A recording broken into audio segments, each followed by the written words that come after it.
About 3 weeks ago, I did a video about my GE refrigerator. The water was not dispensing, so I changed out the water filter. Still had the same problem. So I went there to the bottom and took off this kick plate, which had 2 screws holding it so that I can get to the water hose to check to make sure it wasn't from the faucet side, the back side.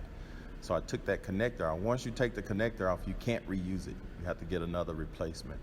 So I took it off and I went and hit the water.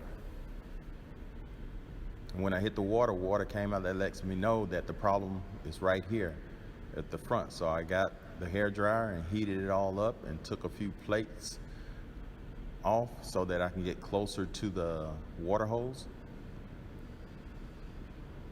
And once I did all of that, I got some weed eater string and ran it all the way through the hose, the part that was stopped up.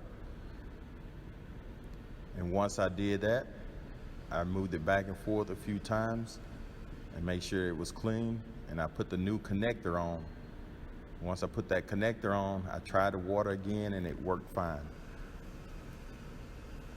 But the problem, the next day, it was frozen again, and I thought about it. I said, my brother came over and we wanted to cool some beer down faster, so I turned the temperature up there on the freezer side.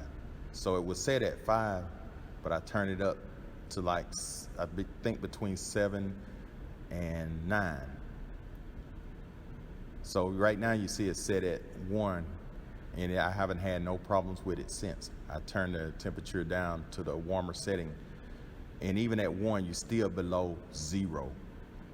So I had it up to about 7 to 9, and I forgot to turn it back down. So anything over 5, it would start freezing up your hose. So you probably want to get your settings between 1 and 5, and that would solve the problem right there. So if this video helped, subscribe to my channel and have a great day. And parts are listed in the descriptions below. Thank you.